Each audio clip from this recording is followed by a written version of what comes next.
Welcome to Island Tea with your faves. Keep it locked in with us for your daily dose of hot tea, only on WINNMedia 98.9.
Good morning.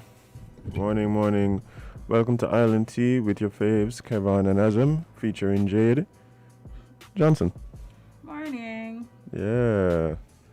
Short name today. Yeah. Kevon got the energy for that. But today is Monday.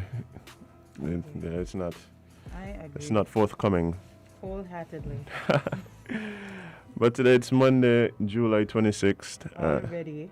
Actually, July done. Yeah, man. Ain't come to play. I don't understand what's happening, Jade. Just come through, do what you got to do, and leave. What July do? What was the top thing that happened in July? Lockdowns? Yes. Lockdowns. But yeah, we at the end of the month, guys. All our loan payments, them find the bank. You know, first of the month coming up. Yeah, try knock out that there quick. I try to keep a little extra money there because I don't always reach. Boy. So. Amen. Yeah, but I got this one loan there. I will want to get off, you know. I'm pretty sure we all have a one loan that we will want to get off, especially students. The student loan, there does be like a dark cloud. Could imagine. Covering everything in your life, yeah. Could only imagine. Students consolidate. Consolidate, get your house one time. I mean, if you're going to be in debt, you might as well, you know, knock it off. Consolidate, get your car and your house loan all in one. And thank me later. Thank Uncle Royal later. Mm-hmm. You know what else today is? What today is? Today is when the curfew moves to 11 p.m. Yes. So all of you who used to fight to get home at 9, now you have to fight to get home at 11. Still going to fight. Yep. Literally still going to fight. I mean, at least it's later. I mean, I guess depending. See, the thing is for me, right? If you were out after 9 prior to this, you probably had a pass to be out, right? For most people, of course. Probably. Yeah. So Hopefully. they probably still have to be out past 11 anyway. The good thing I think is for like the restaurants. Yeah, they get a little more time. Yeah, the restaurants that will go late. I think that's a big plus for them. Yeah, because sometimes after 9 you're hungry and you're salt. I'm always hungry after 9, Jade. That is. See? Even though right now I'm trying not to eat late. I've been doing okay for the most part. Congratulations. What I do if it gets past like 8 o'clock and I get hungry, of course I eat grapes. What else would I do? That's a good plan. Yeah. That's a good plan. Yeah. Hasn't really worked out for me that way, but you. What's your guilty pleasure? Your indulgence? I know by breadsticks. What? Yeah, thin breadsticks. Where do you buy breadsticks? That's the first thing. Very mad. RMs. They sell them in boxes. Local breadsticks? Okay. No, I haven't seen those ones. I have problems with that. You have problems with me buying non-local breadsticks? Not you buying them, but like breadsticks that come from away. Why? Because bread's supposed to spoil. Like, it just freak me out when things that's supposed to spoil don't spoil. And then it makes me wonder, well, why in it to make it not spoil? Well, that's like half the things that we consume. That's why I don't consume half the things that other people consume. Half? More like 80%. 80%. 80% of the things we consume are supposed to spoil Right. and they don't. But Preservatives are it makes the world go around as preservative. Okay. Yes. Let's go with that. Makes I guess the if world there go is a around. nuclear holocaust, everybody gonna be happy for the preservatives at that point. Exactly. You watch these movies like post-apocalypse movies, Yeah. and there's people like they walk around like 40 years after the thing and they find a Twinkie, and it's like gold. Yeah, because Twinkies apparently don't spoil.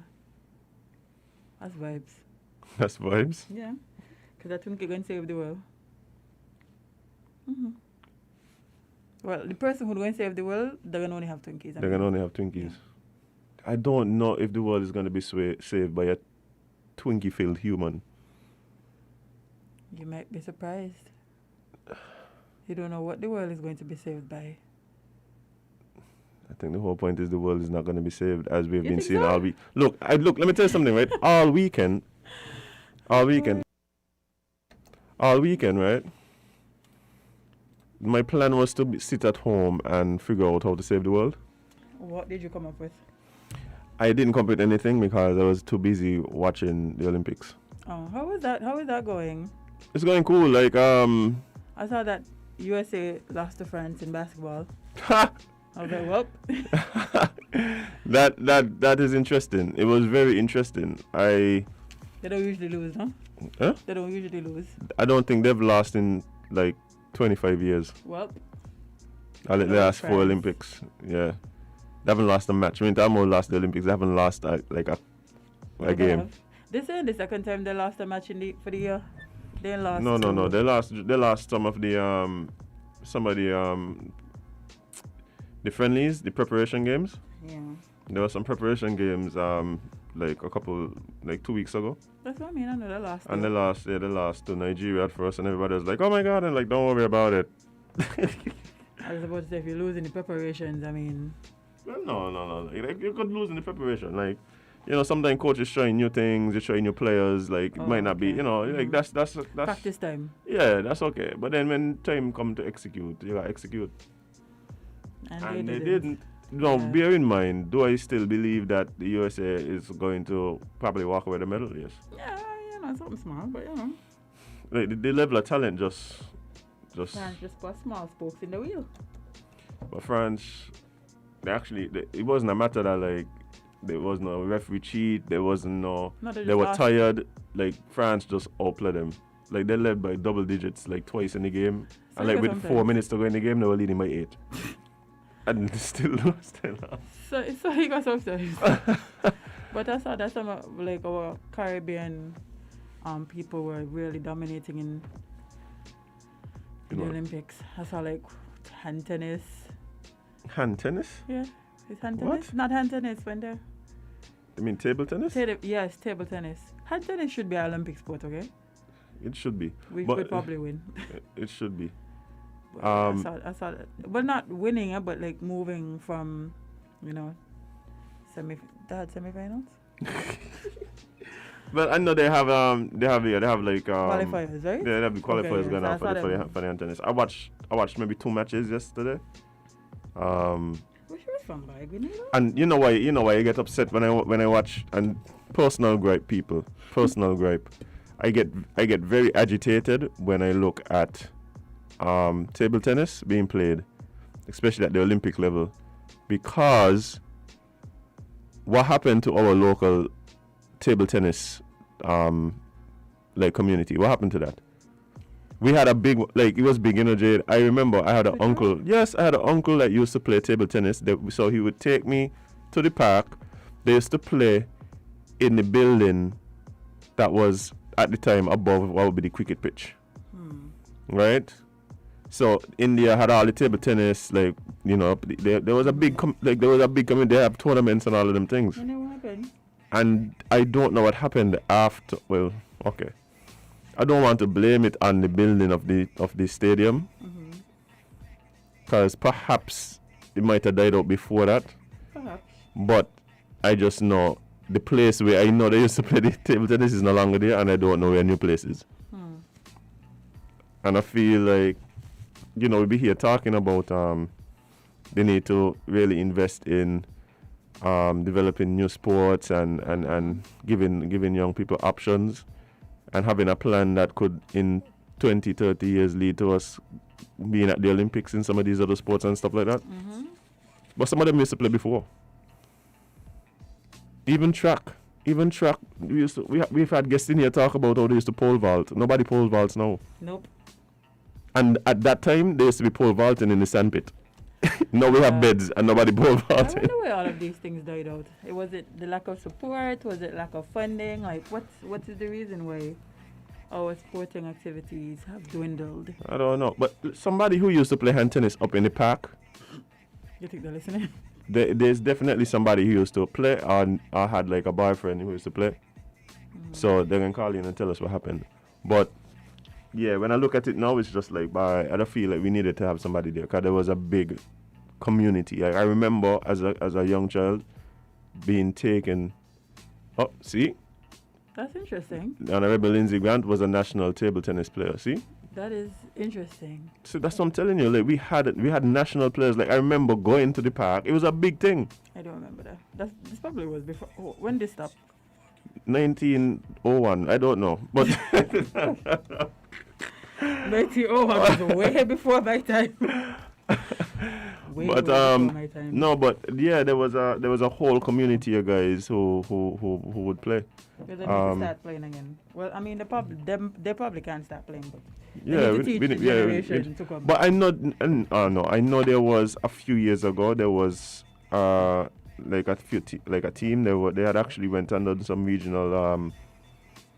regional tournaments, but I haven't heard about them now for a few years. So I don't know what's happening. But we need to get it back. I was quite disappointed in the fact that for me to watch the shooting, I had to go find some link online. By the way, guys, if you're watching What shooting? the shooting events, Oh. rifle shooting and so. Yes, I had to go and find it online, because we pretty much only have NBC. We don't even have US. You don't have Sportsmax? They have Sportsmax. So you have NBC and Sportsmax. So that's kind of we have to watch it on cable. We used to have USA, but USA is no more. Yeah, don't have USA? USA is no longer part of the cable package. Who did that? Actually, I don't know what's going on with the cable. What the heck? I don't know what's going on. Actually, the other thing that upsetting me with the cable is all the Spanish stations. that why it upsets me? Because they're not actually Spanish stations. They have Spanish. The commercials in Spanish. Yes. So, they're pulling them from Spanish territories, which upsets me because in the Spanish territories, they don't censor. So it's you want to watch a movie with your 6-year-old, and usually the place to do that would be to go to a TNT or USA or whatever. TNT still there? TNT there, yeah. Oh, but it's a Spanish one, so they don't censor anything. So they don't, if you go to and this used to freak me out when I go to like different countries, and like they play like the rap music and so, but it's like the uncensored version, because like the curse words aren't really curse words there. No. So it's the same thing happening on the TV. Like they just curse all the time and like don't censor anything, and I'm just like, wait, this isn't for us. But yeah, anyway. Yeah, I can't believe that's what USA, man. I used to love me some USA. USA. Law and Order. That was the Law and Order place. Man, y'all struggling. So now I got to go find anyway. Yeah. So that was one of the things. But swimming last night was amazing. Had some good events last night. I looked at some old clips from a dive team. I think it was a Korean dive team. I'm not too sure. Or Philippine. No, the synchronized diving, like when it's the two of them? No, it's one person. Oh, okay. Boy, oh boy. They wanted to go to the Olympics for the lime. Because, Yeah? No, bye. But you see, that's what's needed, but that was the old one, though. No, but that's what's needed. See, like, that's the whole point. That's the point I'm making to people we were talking about last week. You just need people to go. You need people to go. Like, experience. And not only that, like, you don't expect in 30 years for the Koreans to be, like, trash. Man, after all of that experience? So what's going to happen as time goes on, you get more people interested in this sport. Like, if I know I could go to the Olympics to represent my country in diving, like, it don't matter if it only no, I might, like, what I'm saying is, the people that inspired me may not be able to dive well. Oh, but I might be the one who. And you could look at their mistakes and be like, okay, well, you know, you can't really do that because this is what's gonna happen. It's true. Yeah, so like it's a progression, right? And it's the same thing. This is something I've been bubbling up in my mind for the longest while, especially like in music too. I look at like the South Koreans right now dominating like classical music, right? Like bear in mind that the traditional home of classical music is Europe. So like Italy and Germany, like it's all being dominated now by South Koreans. They have all these child prodigies, like these 3-year-old geniuses. Wow. And like it's a real career. Like they literally like dedicate their lives to this thing from like, right? And then I look at us here and it's like, well, can we get going on the national orchestra, please? Can we have a national youth orchestra? We had one, right? Not as far as I know. Oh, I thought we had one. We may have. You sure? I feel like a national youth orchestra? I don't think so.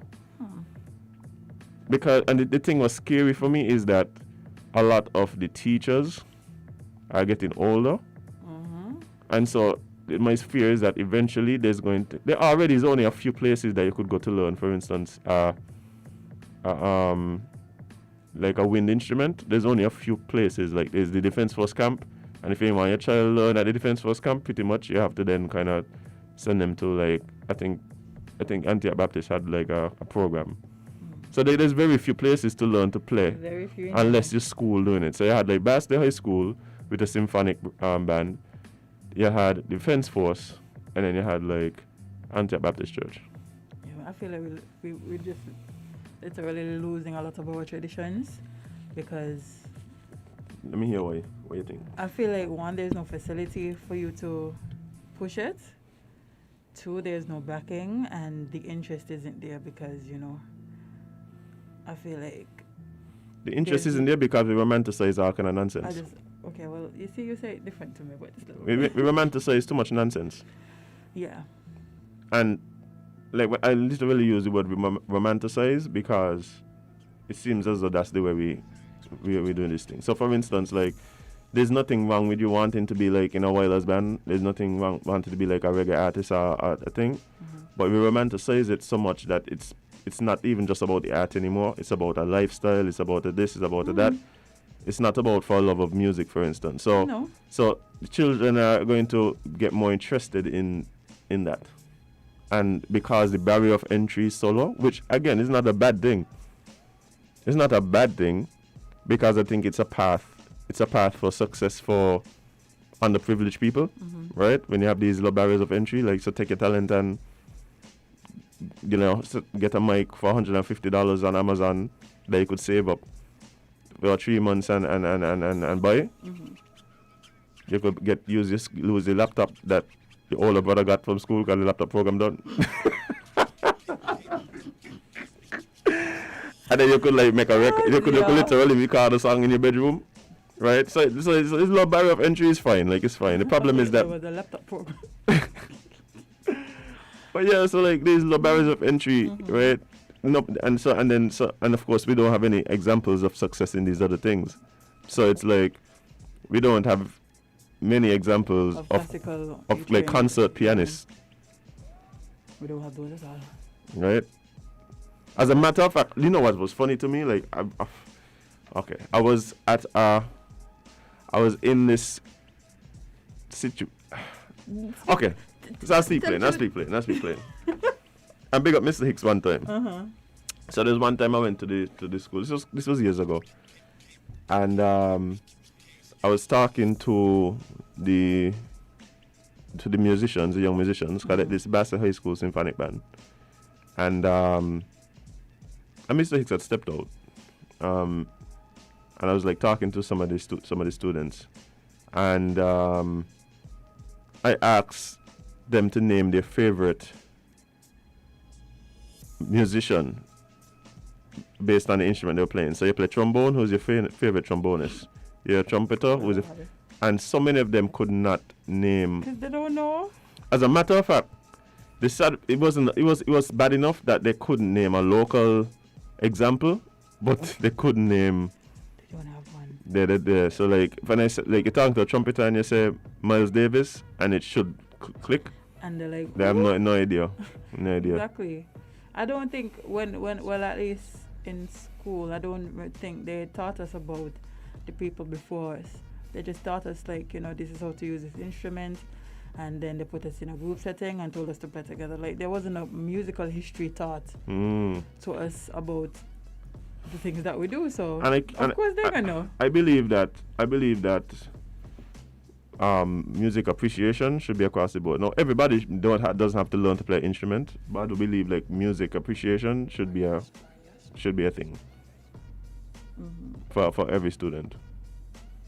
Like the positive effects of music on students and academics is well noted. But even more so, it's just a matter of, I think it would allow us avenue to highlight our local talent and local legends. Right? We have a lot. I mean, we've had some on the show. I met. Oh, I wish I could remember his name, but I met old performer. His, Robertine. Robertine. Yeah. That's her also dad. person. I can't remember what her dad his name is, but he used to perform back in the day with an afro and all of these things. He used to sing they and all perform. had afros, Yeah, that's true, but yeah, they all had afros. apparently his was big. Oh. Yeah, but I just really can't remember. But I'll try to get him in Jade, to talk to. I have literally been like at places setting up, and there's a guy like sweeping up, and then start talking to the guy, and the guy has toured all over the place. Literally, there's so many people here that we do not know because it is not pushed or it is not recognized by the powers that be. So the people just here do all these great things and nobody know. I don't even always blame the powers that be. I kind of blame us who are in the field, right? Like I'm not. It's not that I'm expecting the government to like big up every local musician, No, but the local musicians should big up local musicians, right? So, and I think that happens in a lot of different spaces, right? Education, for instance, nursing, for instance. Like there's a lot of people who maybe not even be recognized in the field because the people in the field don't give them the flowers. That is true. So as time goes on, like you kind of just fade into the ether, which is, it's sad. It's sad and it's making me want to cry. Don't cry. I won't cry. Not on live anywhere. I mean, if you want to, you could, but This is a safe space, Jade. You're supposed to be able to cry. That's why I said if you want to, but if you're going to turn into a meme, you can't really vex. with nobody. But yeah, we find out when our athletes going to be running yet. Running? Mm-hmm. That's an easy and Googleable thing. Yeah. I would like to know so the nation can know so they can all tune in as a one big petition and Vision family. Mm-hmm. Yeah. Okay. I'll keep going. Did we? No. Right. I was about to say, did we ask about the weekend? How was your weekend? Well, I was told you were supposed to be saving the world, or at least coming up with a plan to do so, but yeah, you didn't tell me about yours, but it's fine. Oh, I met some family. So I have some aunties that I haven't seen in ages, apparently, since I was like in high school. And I found out that one of them was the first Miss St. Kitts. Okay. Yeah. I said, what? So your so your aunt is her name is Shirley or Yvonne. One of them was Auntie Shirley and one was Auntie Yvonne. And one of your aunts was the first Miss St. Kitts. Yes, I will Google. Interesting. I will Google to try and remember which one was it, but yeah. Jade, I feel like you're laying on your family now. Listen, I've met them once. I had to retain a lot of information. Okay, yeah, you can't really vex with me. This was my first. But you can't remember which one it was. No. Yeah, you're laying on your family, Jade. I know. They still love you, but you're laying them by down. face, but by name, let me think. I think it was Shirley. But for those of you who wondering, based on the conversation, the first round of the 100-meter qualifiers are on Thursday. Ooh. So from Thursday, we should be able to see. Hopefully, the Olympic Committee puts out some information and keeps us posted. But the way things rolling right now, just watch your WhatsApp status them. Some of them put it up. That's what going on right now. And okay, like even this what you're doing right now, Jade, I was very iffy about you being able to find the information. Yeah, man. Which you should be able to go to the. I could just ask her. You should have been able to go to like the St. Kitts Nevis Sugar Mass page and have the list of the winners there. But I don't know if that exists. I don't know if that exists. Yeah, I don't know if that exists. Calypso, I know Calypso simply because I had to be involved in a project that was honoring like the road match winners.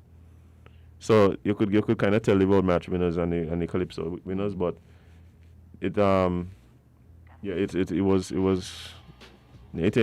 information that's like readily available. I don't think. That's sad. Oh, Well, so we need somebody to work says on there's a Tokyo Olympics app for you to find all the information about all the sporting events that will be taking place across the Olympics. Yep. So there you go. But we have to take a quick break, so we can jump into some conversation with our favorite officer. Sergeant Brown is our favorite officer? I mean, he's the only one that does come, so at this point. All right, guys, we'll be right back with more Island Tea right here with Media SKN. Stay locked, stay tuned. We'll be right back.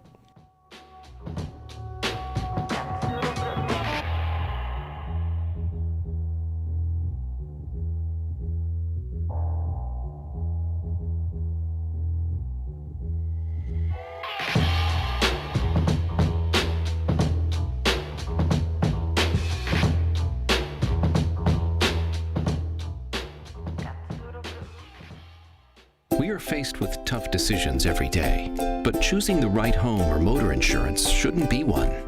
You need fast claim settlement from a company that's been rooted for over 31 years. And don't forget the A-Excellent rating by AM Best. Make the intelligent choice. Caribbean Alliance Insurance. Reliable insurance that you can count on. Get a quote today for your home, motor, contents, and liability insurance needs, and make the intelligent choice. Caribbean Alliance. Tomorrow secured. Local agents, Dalil Walwyn & Co. Limited. Telephone 465-2631 or 469-5303 for the Nevis office. Be careful on the road. Don't make it an episode.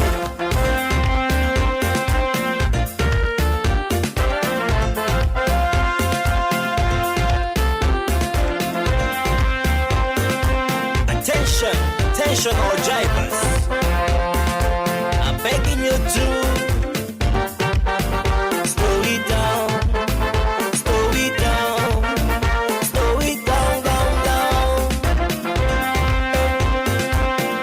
Too many stunt drivers on the road, man. With the fire day, driver, what's your emergency? It's better late than never. So why all the hurry? Speeding is the main cause of plenty mishaps. The road is now a racetrack, threatening life and property, and all the result of that led to death and injury. Inconsiderate driving, this nonsense needs to stop. Making it my business to alert all motorists, especially those who love to break traffic laws.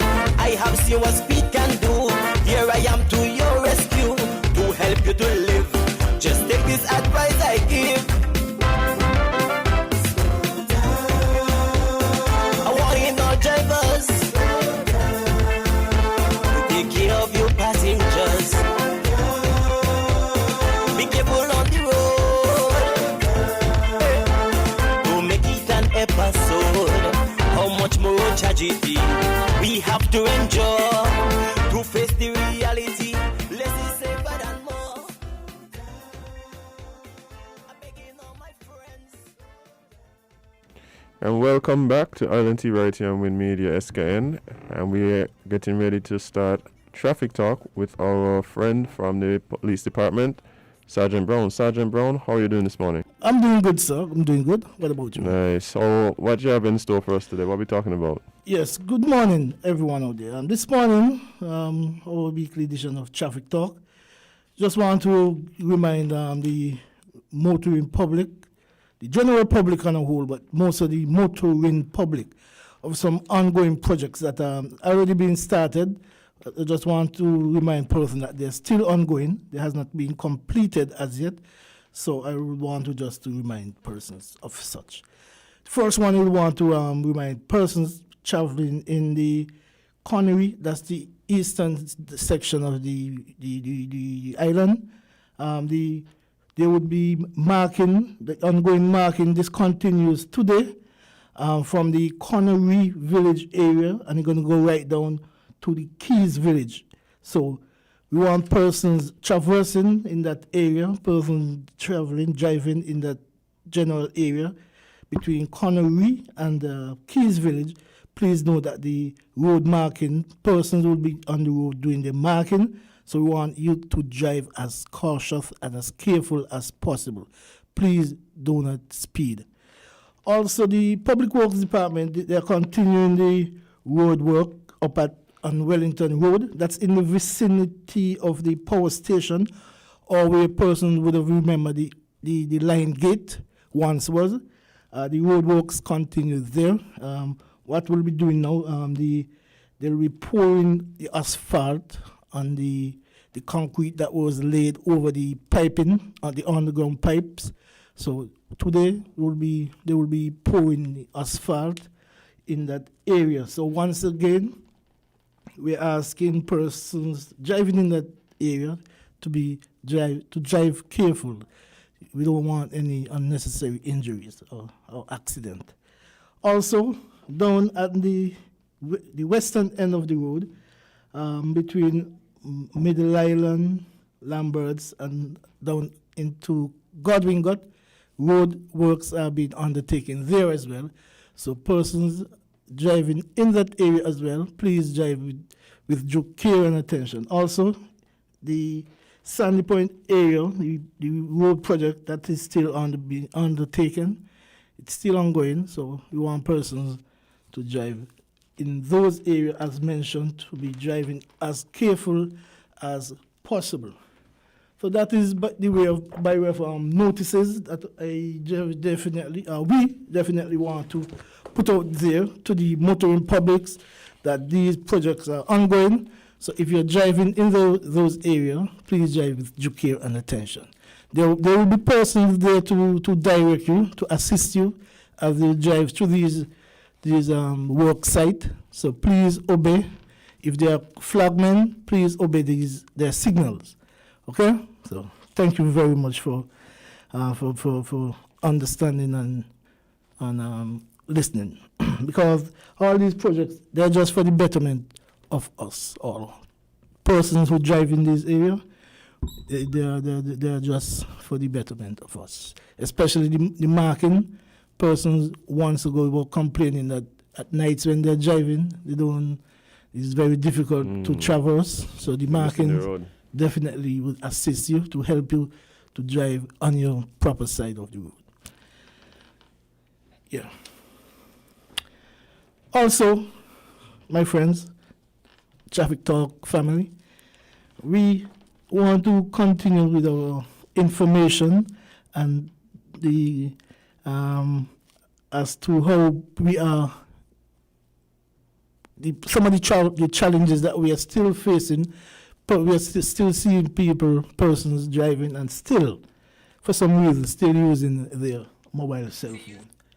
You'll be amazed that we are still having these problems. Persons are still not complying with the traffic laws as it relates to driving and using their cell phones. Also, another problem, another situation that BBC is fast and ongoing. Persons driving with their children not being properly as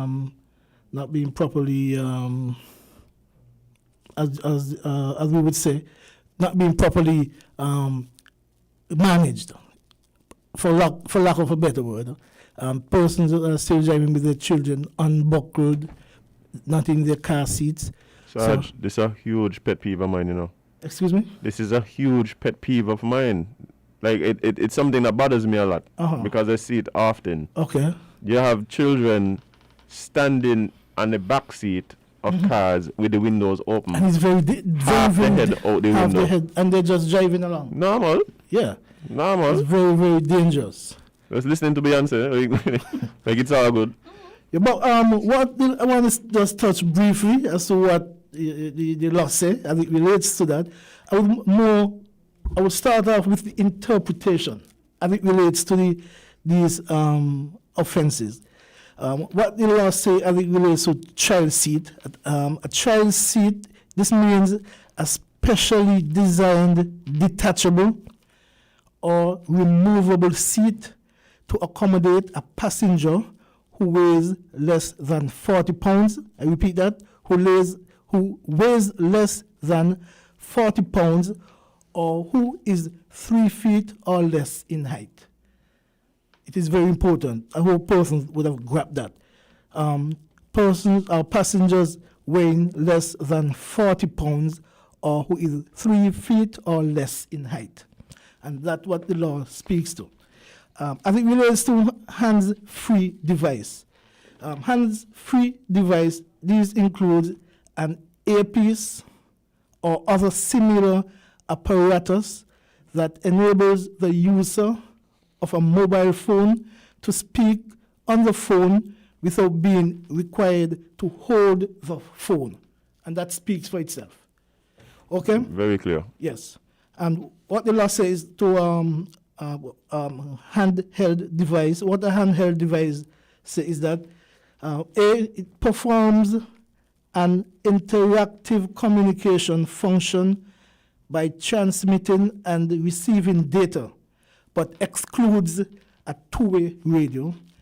And B, is or must be held at some point during the course of making or receiving a call or performing any other interactive communication function. And what the law says when it speaks to interactive communication, it includes A, sending or receiving oral or written messages. B, sending or receiving facsimile documents. C, sending or receiving still or moving images. And D, providing access to the internet. And what did it say when it means use? Use in relation to a mobile phone includes the following. A, holding the phone to or near the ear, whether or not engaged in a phone call.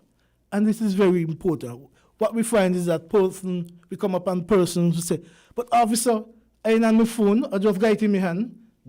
It's a no-no. As long as you have the phone in your hand, whether you're making or receiving a call, it's an offense. So we just want persons to be aware of that. So what about if I'm changing the song on my phone? What would I? If you're changing your song, yeah, definitely it's an offense. That is an offense, okay. Definitely, without any question. Boom bang. Yes. B, creating, and we still on the use, creating, sending or looking at a text or video message on the phone. So if you're driving along and your other half send your message, even if you're not talking, right, as long as you're looking at it, it's in your hand, you're committing a traffic offense. C, turning the phone on or off. So if you have it in your hand and you're turning it off. I saw, you know what this is?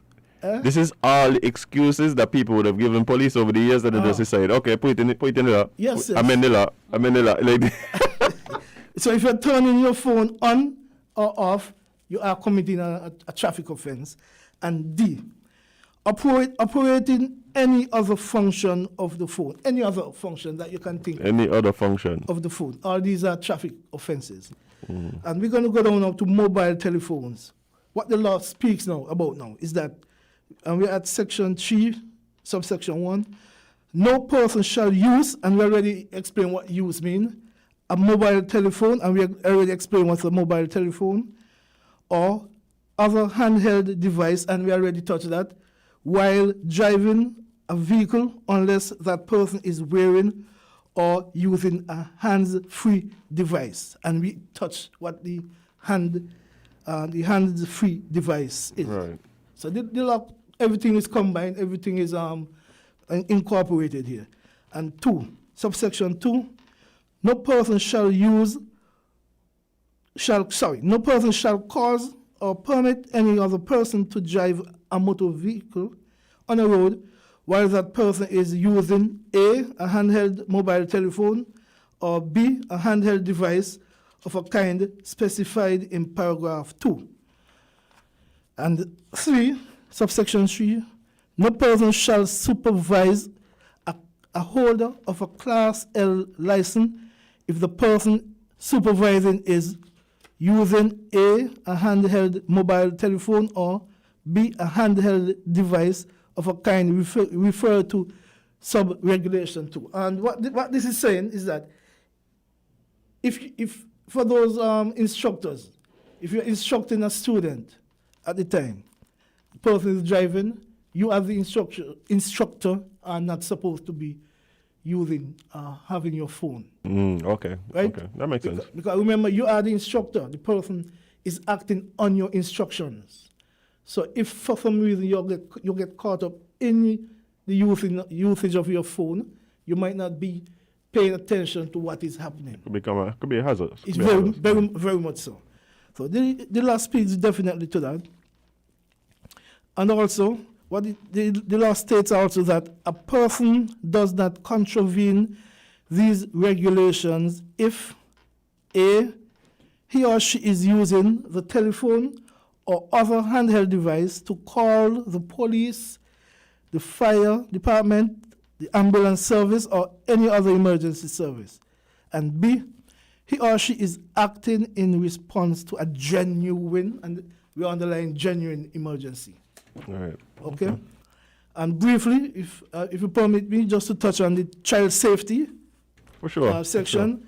For sure. 4, subsection 1 is that says that the driver of a vehicle shall ensure that once that vehicle is in motion, that a child seat that contains a passenger shall be positioned in the rear seat of the vehicle. And we already touched what the child seat, what the child seat is, yeah. Yeah, what the law says to that. And number 2, a child seat shall be used in any case where a passenger is under a height of 3 feet. And 3, The child seat referred to in subregulation 2 must be suitable for the weight of the particular passenger and must be installed and used in accordance with the manufacturer's instructions. Number 4,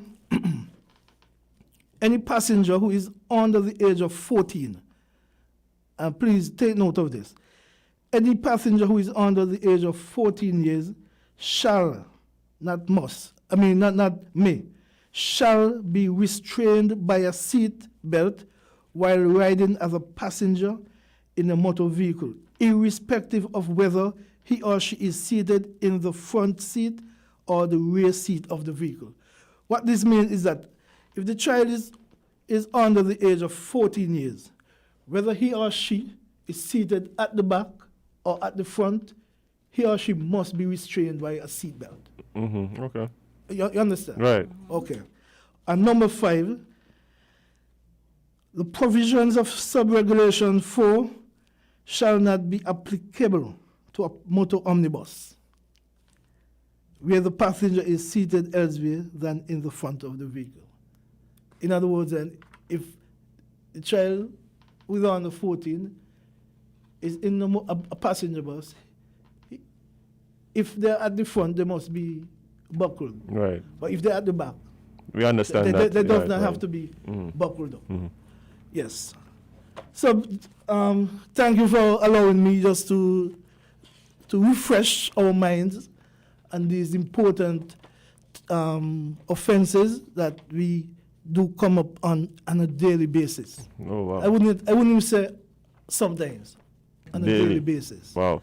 You know, you're speaking about the use of the mobile devices. Yes. And speaking to a set of laws that surround that.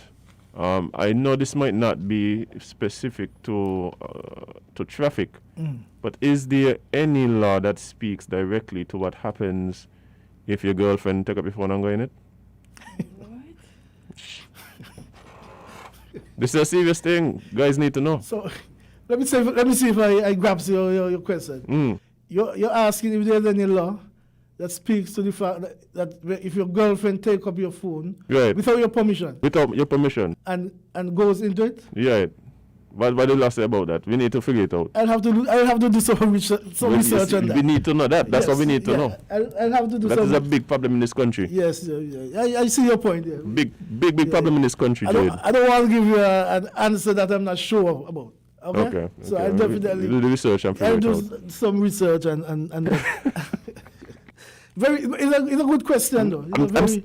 Bro, you think this is a serious problem in this country? And then they go on your phone and they vex you what they find. You understand? Well, I would always advise persons, your phone is your private property, but some persons go as far as making sure that it's locked. Bro, the things what these ladies do now. The only way you could assure that is to put it in your pocket and zip it up with a lock. So you're telling me that there's some person who can yes, that's what I'm telling you. Unlock your phone? That's what I'm telling you. Wow. Yeah. We need the law needs to address this. Yes. As I say, I'll come back next time I'm here. I'll do some research for the next time I'm back here. So I myself definitely need some. Hope your wife listening. I hope your wife. No, he does not want to be. Ignorance of the law is no excuse. No excuse. No, but I need to know, because if I'm at the station working and someone calls, I'll come and make a report. Right. About that. I want to be in a position where I can properly advise them. Yes. So it's for my own general knowledge. Exactly. Not what Jade was thinking about. I don't know what she want to put you in. You let her lead on the wrong way. You go ahead. Yes. So next week is a holiday? Yes. Next week or the week after? I can't remember. August holiday. August. What the holiday is? Emancipation. Oh, yeah, that's true. Yeah, the first Monday. And okay, yeah. The first next week is the first Monday, Jade? Of August, I will tell you. I think so. Yeah. August Monday. Yeah. What's your Sergeant Brown? Sergeant Brown, this is the problem, right? The problem is everybody so much want the holiday, but nobody know what the holiday for. They just know it's going to be a holiday. they ain't got to work. they got to work. That's all they go care sleep about. late, you know. You have to work it out? But I know what the holiday for. But it means a lot, you know. It means a lot for us in this area, and Yeah, for sure. for those out there in the diaspora. It's very, it's you know, if you got to do the research as to what it really means, trust me, it touch your heart, you know. Yeah, for sure. Mm-hmm. But any words before you wrap up? Yeah, I just want to thank all all the traffic talk, traffic talk persons who normally tunes in every Monday at 8:30 right here on WINN FM. I just want to thank you very much for doing your bit. And I know persons, they would come from time to time, they would say, officer, or they would call, or they would beat us and say, I listen here, but I didn't know this, or I didn't know that. And I'm glad that you all touched this. You know?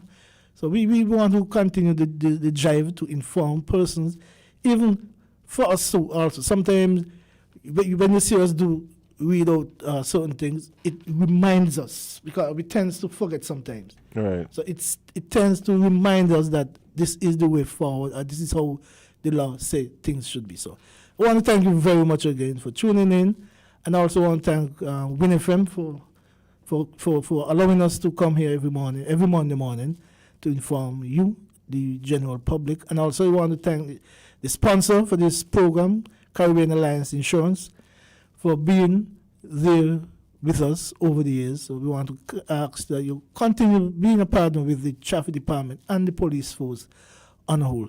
So until we meet again next time, be safe, drive safely, and don't drive for you alone, just drive for other road users, whether they be pedestrians or drivers. So take care and Godspeed. Bye. All right, thank you, Sergeant Brown, and that's been this week's edition of Traffic Talk. We'll be right back with more Island Tea right after these messages.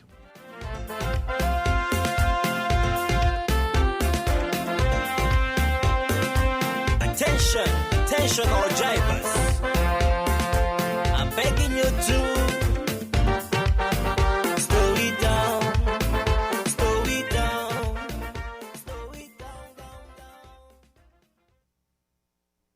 We are faced with tough decisions every day, but choosing the right home or motor insurance shouldn't be one. You need fast claim settlement from a company that's been rooted for over 31 years. And don't forget the A Excellent rating by AM Best. Make the intelligent choice. Caribbean Alliance Insurance. Reliable insurance that you can count on. Get a quote today for your home, motor, contents, and liability insurance needs. And make the intelligent choice. Caribbean Alliance. Tomorrow secured. Local agents, Dalil Walwyn & Co. Limited. Telephone 465-2631 or 469-5303 for the Nevis office. Maybe it's the way the brilliant gold liquid reflects our sunshine, or how the bright blue of its label mirrors the clear Caribbean skies overhead. Maybe it's the fresh, crisp taste of this beastly cold beer on a scorching hot day. Maybe it's even the way it brings us all together. But one thing is for sure, Carib is very much a part of who we are wherever we're from in the Caribbean. Carib. It's the way we play. Drink responsibly. Supermarket shoppers understand that convenience matters. At Hortsport's Value Mart IGA, we know that price matters most. Ample parking and the widest variety matter. At Hortsport's Value Mart IGA, we know that price matters most. Clean, spacious aisles and the highest level of customer service all matter. At Hortsport's Value Mart IGA, price matters most. We've renewed our commitment to guarantee the lowest prices in the Federation. Why? Because we understand that in this tough economic environment, price matters most. Shop smart. Shop Value Mart, where price matters most. Farms Estate Nevis and Wellington Road, St. Kitts. Price matters most.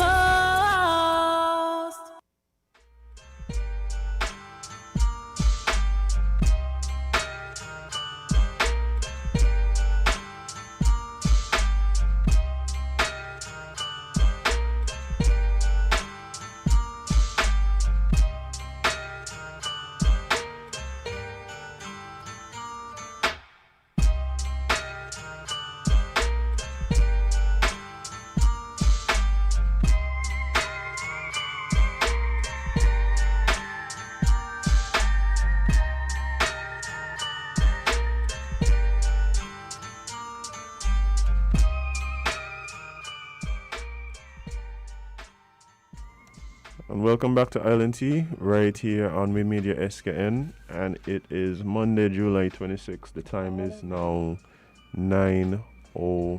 1 minute past 9. Good time. Good time. Jade, you got busy there? Yeah, actually. Yeah. Yeah, I mean, I have a bunch of things I need to finish. So staying away from anywhere with a cable TV, so I don't get tempted. To jump into the Olympics. But So I go sometimes. Yeah. But guess what time it is, Jade? Not 9:01.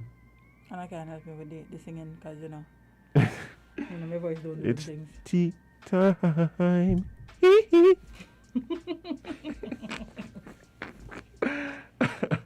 Wherever when you need him, right? I know, right? Wherever we need it. The man really decided going back space.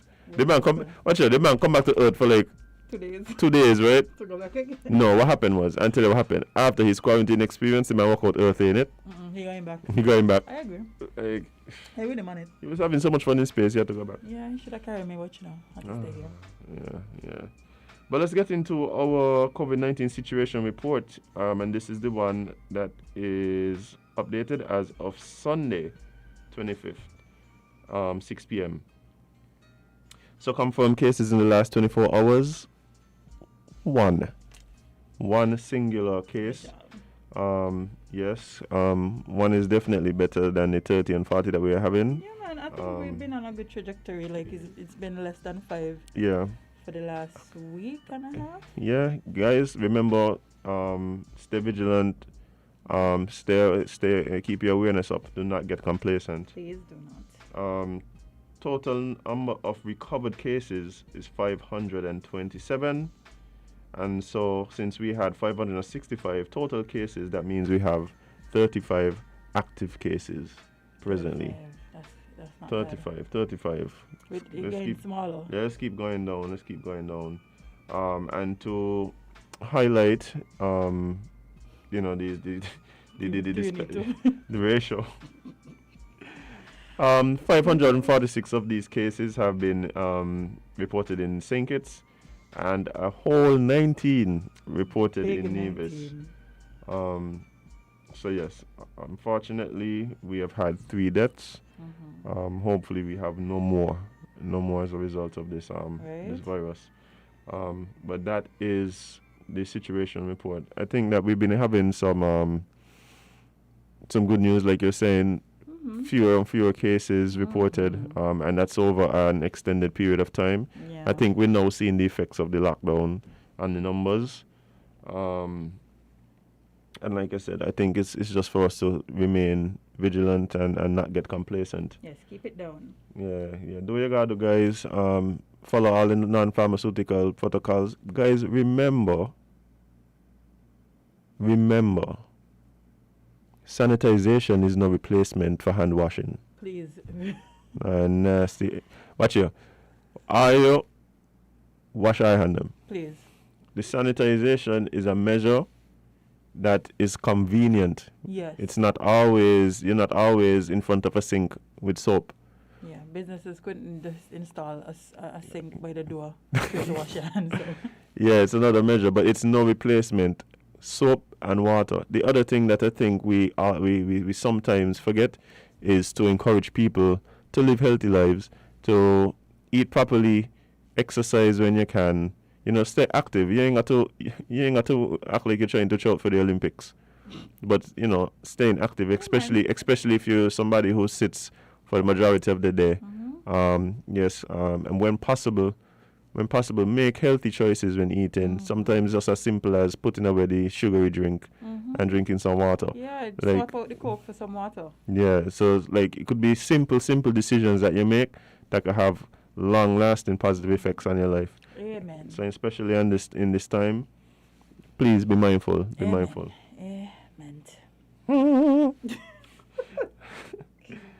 Jade, this is such a Jade story. This is such a Jade story. Listen, y'all discuss me when I only put in chaotic articles. I found a sweet little story. This is a sweet little story? Yes, with some educational aspects. And you're cussing me. I don't even know. Anyway, guys, I know you walk around this beautiful land of ours feeling all safe and thinking that you have a full understanding of all that goes on around you. But trust me, you do not. You know why? Because there's been a new species of beetle discovered right here in St. Kitts and Nevis. Yeah. Those are terrifying. But yeah. We can't discover oil and gold and so. No, boy. Beetles first. Good play some gold. You know how long you trying to get something that dangle? Go down with the beetles and me. Oh boy, but guys, not even one. 2 newly discovered species of beetles from the top of the mountains of St. Kitts and Nevis have been named in honor of a famous Nevisian scientist and a recently departed Kittitian civil servant. Whew. The Port's ground beetle, I am not going to say the scientific name. Can you? And I may be able to, I may not have a tongue afterwards. Oh, yeah. That is the only problem. And Raquel's ground beetle, I will not again try to say the scientific name, were named in honor of famous McGill University insect morphologist, Professor Ernest Melville Duport, a native of Nevis, and Mrs. Raquel Williams Esquire, recently of the government of the Federation of St. Kitts and Nevis Forestry Unit. The tribute appeared in a paper published in the March 2021 issue of the International Journal Coleopterist Bulletin. The paper was authored by Professor James of Cornell University and Michael Ivey of Montana State University in the USA.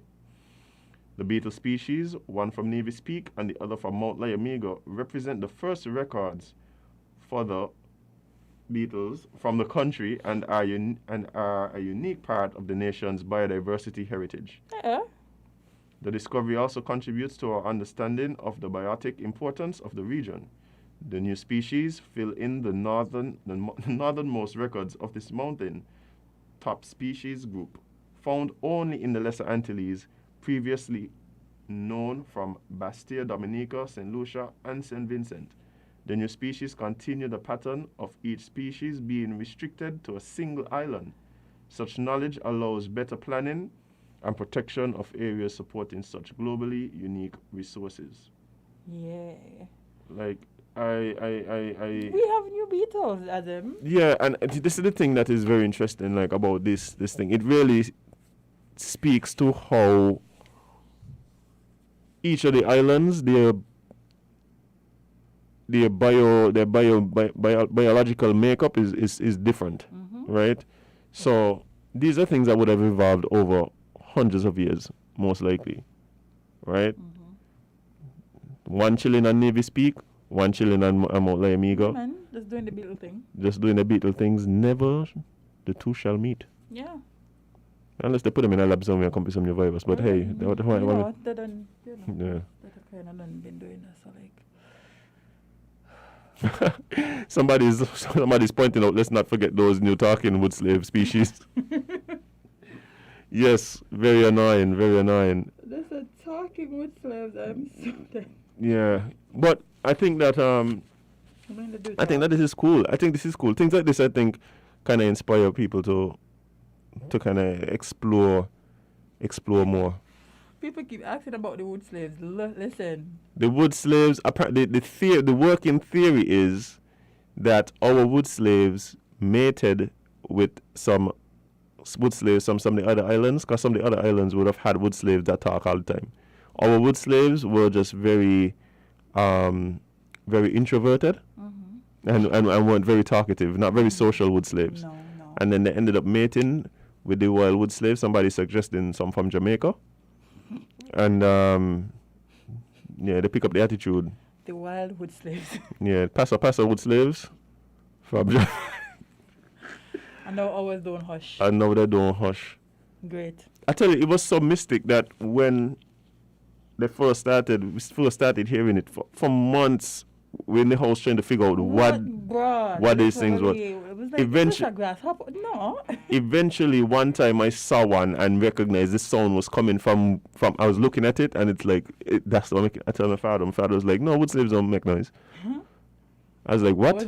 I literally had to go online, find videos of the geckos, and like be like, look, this is. My father said, no, they don't make noise. I was definitely do.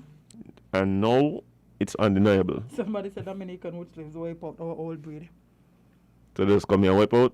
I was thinking interbreeding, but yeah, I got it like the colonization. Oh boy. Let's see what this caller has to say. Good morning, caller. You're live on Island T. Have you been able to sleep with a talking wood slaves? Yeah, wood slaves is the topic. But my thing is that it's not only wood slaves, I believe that the cocks, if you listen to them, they're like they want to talk to. and not only those, sometimes if you're in like a yard and it's quiet and you hear cats starting, they don't purr no more, You hear them with this kind of snarling kind of thing, like they want to fight each other or something, and I swear they're trying to talk. Dogs do. Yeah, cats. Dogs doing it now too. This kind of weird, a kind of weird sound like a baby. They do howl. They howl all the time when the ambulance passes day or night. You hear them start howling. I don't know something about the ambulance sound. It causes them to howl. But the cocks, we used to, when I was growing up, we knew they crowed at 6 o'clock. Oh, 11, 12, 1 o'clock in the night, I hear cocks crowing. I wonder what's going on. These things trying to talk, so the geckos, or wood slaves, as you call them, I don't know, the first time I heard it, we're making that sound for truth. And it's weird. Things evolving, and I don't know. I mean, as humans, we wasn't talking at first, So I don't know where this heading. Something mutated. I like it topic, as usual. Yeah, man. Yeah, later. Yeah, man, so we're going to go out with all the animals and start to talk back. Yeah, watch it. Let me tell you something. I would be shocked. Let me tell you something. Yeah, forget. Yeah, Planet of the Apes is a real thing. Yeah, it's up there. Yeah, play. You know what? You see when Caesar say, no. Huh? Just know what animals going to say. We ain't doing that. If anybody named the animal Caesar, they should lock you up. Yeah, you're just asking for trouble. Yeah. You know what I don't understand? I don't know if it's just me being paranoid. Probably not. But doesn't it feel like the cocks just know where your windows are? Oh, yeah, they like to come by your window and wake you up. They have all the yard space. Why they under your window? Yeah. Why? Yeah, is that thing. How do they know where your window is? They're watching it. But how do they know where window is? Apparently they've learned, and that's the problem. They're learning. I play with these animals if I want to. So you ain't planning to wake up now? Bro, right. All the yard space, but they seem to just literally find the window every time. I don't know. Imagine when monkeys start to talk. Monkeys don't talk and they just don't let us hear. Yeah. I watched some monkeys literally create a plan yesterday to break out one of their friends out of a monkey trap. Oh. Mm-hmm. It's a real thing. They come down, they assess the cage, They start sending words back up to and there's a lot of them, eh? Like, yeah. They're coming in these crazy troops now, 50 of them and so. And I'm like, it's about to be a war. I tell you already, I don't see monkey jump behind the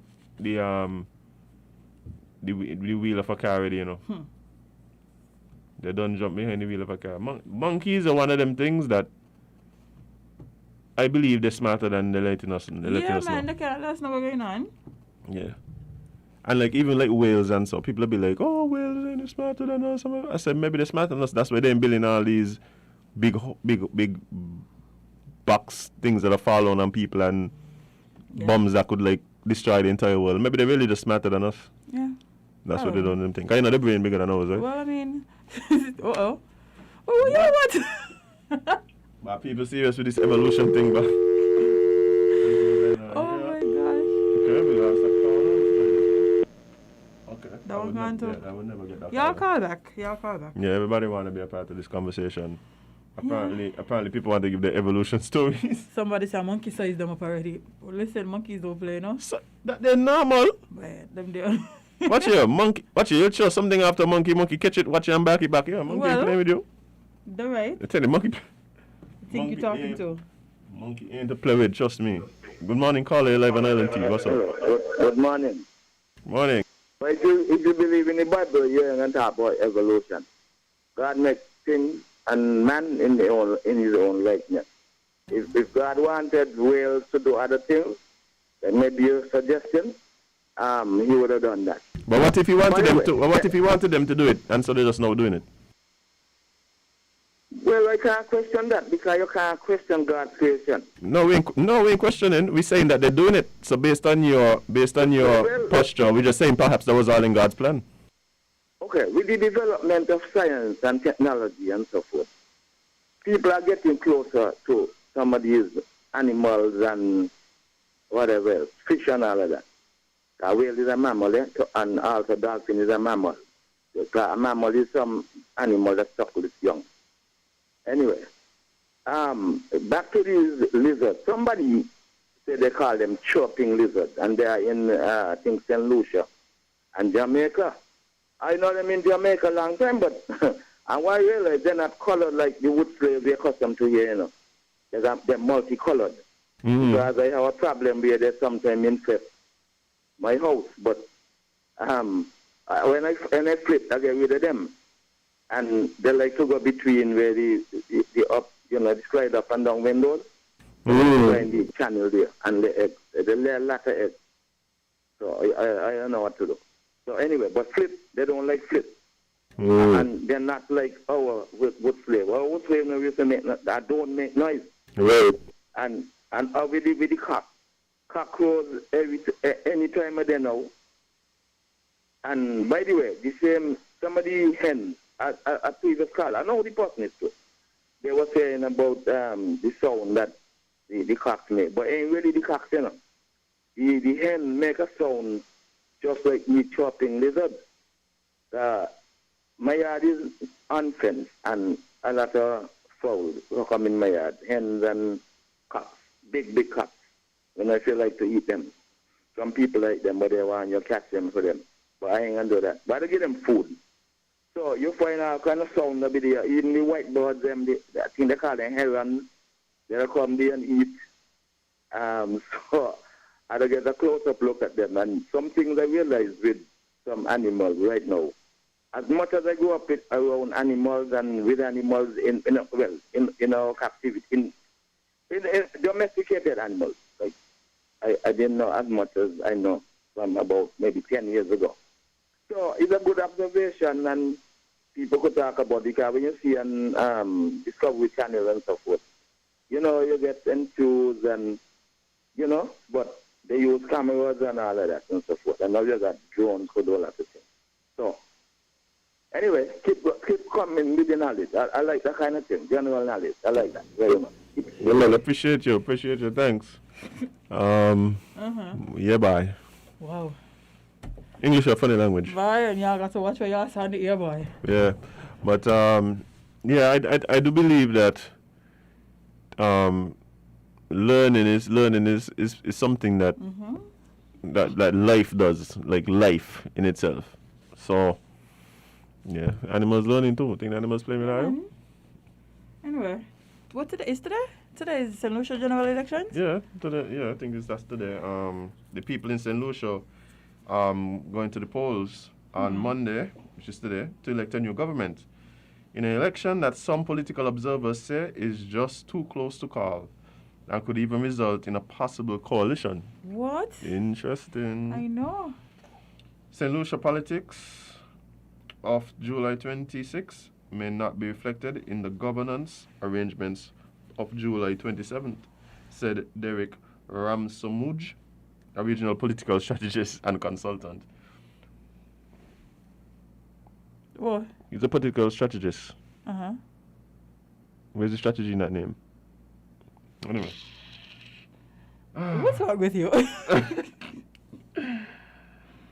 But yeah, guys, and this is a guy who this is a guy who is very well known, even right in St. Kitts. The director of Barbados-based Caribbean Development Research Services, Peter Wickham, seems to share the view, noting that it is going to be close and both sides have an opportunity to drive home at victory in relation to this election. Wickham, who has successfully predicted the outcome of general elections in several Caribbean countries over the years, acknowledges that it is going to be a nail-biting election. I think it is one that is going down to the wire. We have a whole new set of issues. We have had the crossing of the floor. We have also had the independent Labour run, and I think that has set the stage for an interesting election, he told the Narrative regional television program produced by Caribbean Update. The more than 160,000 voters will choose from 45 candidates representing 3 political parties and 3 independent candidates in the contest for control of the 17-seat parliament. Okay. It always, like, I think, by the Caribbean, right, always in election fever. Literally. Like, we can't even get out the election fever here in the Federation. But there's always some kind of election going on. And the truth is, it was interesting to me to hear that there's a few independent candidates. It is believed that independent candidates don't really stand much of a chance here in St. Kitts, given our political context. It's not really like we've had. Have we ever had somebody who was just? I don't think so. No, I don't think we've had a successful independent candidate. Never ever. Why do you think that is? Because a lot of people vote based on party. So you don't think it's because their party strategy allegiance is lacking, or they don't have the funding to come up with a proper help me. Campaign? Yes. Well, I do believe that historically there's been some persons who have run independent who persons may not have had a lot of faith in, and that's putting it lightly. Yeah, so perhaps it may be, yes, based on the quality of candidate. But I do believe more so it's just people really vote along party lines. So you think if one of our more popular candidates ever happened to win, ever happened to break away from... And go independent? Yeah, you think they stand a chance? Somebody who has been in government before? Yeah, like somebody who has been known to win their seat, somebody who has been known for the actions they take after general election, not just promises, but the things that they deliver on. Like, do you think that they have a chance of actually being an independent candidate and winning? I think that is probably the most likely route for somebody winning a so seat you have to be independently. somebody who has... That's probably the most likely route, right? But I do also believe that would then also depend on a lot of other factors. So there would have to be a real narrative behind that. Yeah, it would have to be a real narrative behind that. Perhaps the feeling that he is distancing himself from some scandal or something along that. It can't just be the man just decide, and like how things have been going in the party that he represents, and he just decided to break away. It can't be that. Has to be a scandal. But I mean, the funny thing about it is like, and we've had these conversations before, where persons might have switched parties or differed from the thing, and it goes, but it's the same people he was going so hard for. They just start to do things that you ain't like, because 8 months ago, 2 years ago, 3 years ago, he was all gung ho with them. Well, so it does, because sometimes people change their People change full stop. With my mind today, like all the words that I'm about to use just going. But the way they think change. They are, forget it. I need some good cover. No, but I know exactly what you mean. Like, I mean, people's positions change, people's ideologies change. Thank you. Gosh, that's the word I was trying to remember. Yeah, and so I think people should be allowed to change, right? But at the same time, it's like persons may have voted for you because you ran on a specific party's ticket, and so they're looking for you to then represent, them and that party and whatever and thing. And so it'll be interesting. So that's what I'm saying. It has to be a real external or some other narrative.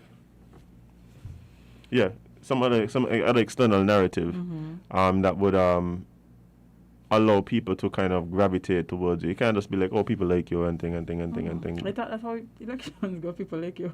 No, it is a popularity contest. Let's not get it twisted. But there are also other factors that play into your popularity. It ain't just because you're a nice guy. It's really definitely not because you're a nice guy. Definitely that's not it. But yeah, it's interesting to see how St. Lucia's election will go. How long was their prime minister in power? Oh, bad man. Who by Chastanet. In Chastney? Chastney? Yeah. Chastney? Yeah, that's how you pronounce it. Well, how long has he been in power? Let me go. I know the longest politician in power, well, prime minister has been Uncle Ralph. Ralph. He been there for a while. Ralph really running a monarchy, and I realize. But I heard some things yesterday, right? I heard some, when old people sit down and start talking, I heard some things about some of these politicians, and I'm like, well. Why all of them go UN and come back later? Bye. That's another question. But we have a caller on the line. Caller, good morning, Live on Island T. What's up? Good morning, guys. Morning. How y'all doing? Doing good. Jade. Hi. I was waiting to hear the end of the story because I was in the yard doing some work, and when I turned the radio on, I heard you talking about the monkeys. So I started laughing, but you didn't finish if they tried to execute the plan that they had. Oh, well, I'm going to try and get an update today. Yesterday was the planning stage, so I don't have today's execution. Okay. Back to the story at hand right now. From my recollection, if somebody could correct me, I think in St. Kitts we had, and in Nevis we also had. This guy in Nevis, I think his name is Edric Stanley. I think he tried a shot over the Independent. And in St. Kitts, I think Quelby Cooper. Blake. I think that's his name. Quelby Blake. I think that's his name. Cooper. I think he tried something already too. I think it was in the 80s. Someone to call and correct me. Wait, you're talking about they people had who independent candidates in St. Kitts. I think one guy. We had one up to the last election, but yeah, we wasn't. Yeah, we have. Yeah, we had a couple. Yeah, up to the last election in Who 4. the one was? I don't want to call him by his nickname. No. Wait. You talking in the last election? The last election. Yeah, we had. Grabberment. Let me just say it. Grabberment. But and then you had. Yeah, in the 80s again, you had a doctor. Forget his name. Sutton, I think. Yeah, I think Sutton at one time had one independent. Yeah, man. I think even yeah, we had a couple of guys. Even Cooper, I think ran independent. Cooper and Sutton, I think Dr. Sutton had one independent too. Yeah, so there's been over the years candidates who have put their hat in the ring. Mm-hmm. But you see, the problem in St. Kitts, right? Even if you're with the big team, and you follow up with the big team, the people ain't want to see you. Yeah. Once you're with the big team, and you follow up with the big team, the people ain't want to see you. They ain't want to see you. Because if you realize, if these 3 parties didn't get together, it wouldn't have happened, One man couldn't do it. If you understand what I'm saying. Mm-hmm. Got you. This three party, if they didn't get together, one of them couldn't do it. One of them couldn't form a party and do it.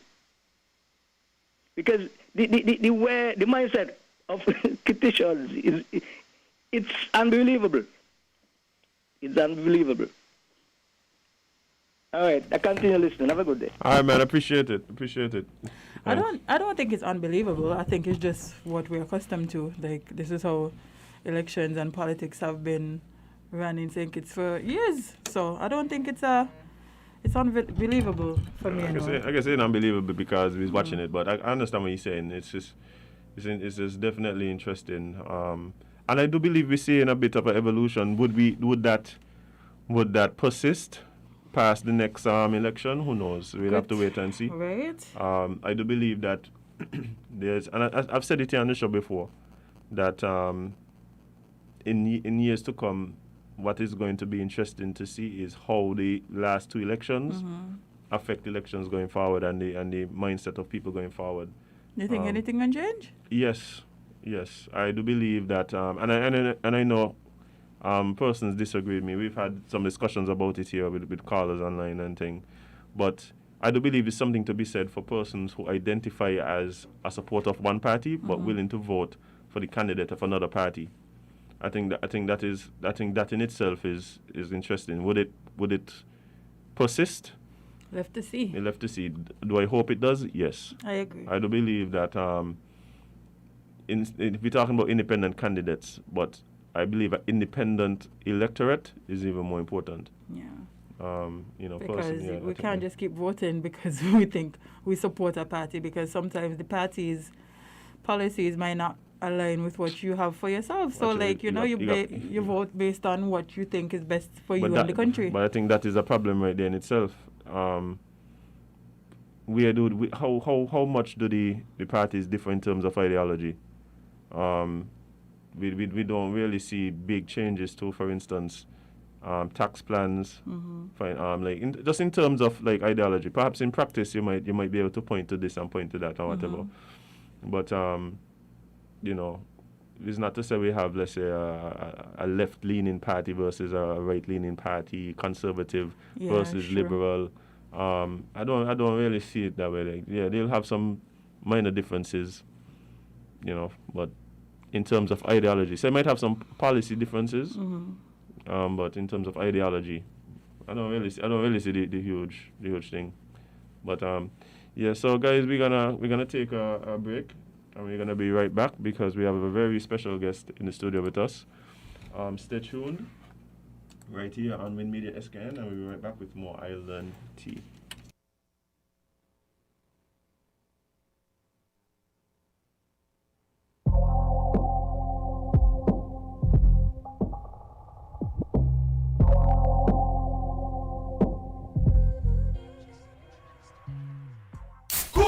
Energize your goals with Lucozade. Get it cool. Look under the cap. Find the code. Win it. Thousands in prizes. iPhones and TVs.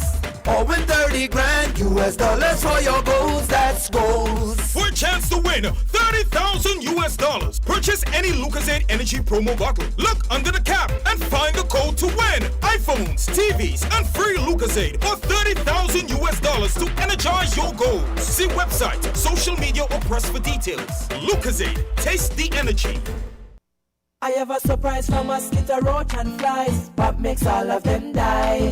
Don't bother with the long chat, Pop tell you why. Pop makes all of them die. To take care of my premises, I have to stand guard. Pop kill insects, small or large. When me use my yard, me no need no bodyguard. Pop takes care of roach in a house and yard. Surprise with mosquito, roach, and flies. Pop makes all of them die. Don't bother with the long chat, Pop tell you why. Get serious, get Pop. Like us on Facebook, www.facebook.com/ramsupermarket. Follow us on Twitter, www.twitter.com/ramsupermarket. And subscribe to us on YouTube, www.youtube.com/ramsupermarket.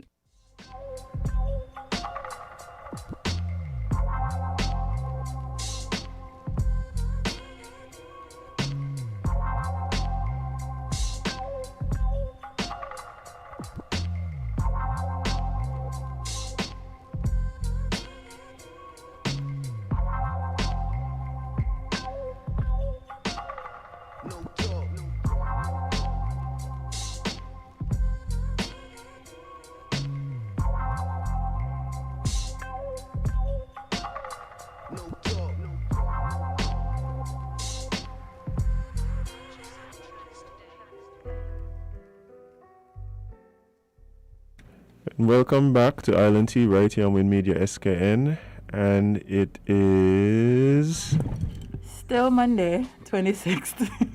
And this segment of the show is called Eat Local. Eat Local, and we have a very special friend of the show here joining us in the studio, Miss Carla Astaphan. Carla, how you doing? I am wonderful. I'm really good. Knowing that I had to come on the show this morning, I organized myself really well, so you can see I'm here, present and punctual. So I'm good. I'm good. Yes, and I know you usually join us, not always in studio, but we're happy that we get to see your face here and have your presence in the building with us today. I am always happy to be here, and I thank Jade for including me first thing this morning. When I contacted her, she said, sure, and she placed me on the calendar. So I'm happy to start off this week here at Island Tea, one of my favorite shows, and I told my children to make sure to stay tuned in. Oh, nice, nice. Well, you're here to talk to us really about an upcoming, very important time in our history. Yes, for us here in the diaspora. Mm-hmm. What's happening and what events are going to be surrounding this very special time? Okay, well, let me first say thanks again for having me here this morning on behalf of the St. Kitts Nevis National Reparations Committee. As chair, I'm here this morning to, get our people excited, the people of St. Kitts and Nevis, to become more focused on the idea of celebrating Emancipation Day. Mm-hmm. This weekend, Sunday, August 1st, is Emancipation Day. It may have missed us that this was coming up with all of the lockdowns and COVID and all of this. The idea of emancipation probably got lost. I know we know that normally this would have been Culturama weekend coming up, right. But the fact that the 1st of August is Emancipation Day because on the 1st of August, 1834, was the abolition of slavery. 4 years later, the 1st of August, 1838, was full freedom, supposedly, okay, quote unquote. So it passes out of our minds like we forget. A lot of people I spoke to, I'm going to throw him under the bus. Even my history teacher that I ran into on my way here, I said, I'm going to the radio station to talk about Emancipation Day. And he was like, oh, yes, Right, so we tend to forget. And it is time, I think it is high time that we begin to really, we know June, July, August is coming up. August 1st is an important day. Let us make plans. And so the Reparations Committee had started making plans. And as I said, with the lockdowns and so on, we sort of, stayed quiet. Right. We didn't know what was going to be happening, so we could not put any plans in place. Yeah. However, it doesn't mean that there should be nothing done.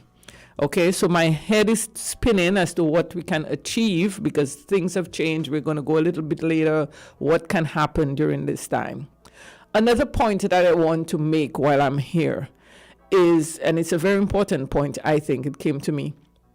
I'm sure that you remember once upon a time there was no celebration of Black History Month. We did not know about a Black History Month, right? We tend to always follow what the U.S. is doing. And it's good that we have a Black History Month, in February. But it started with a push by the U.S. Right.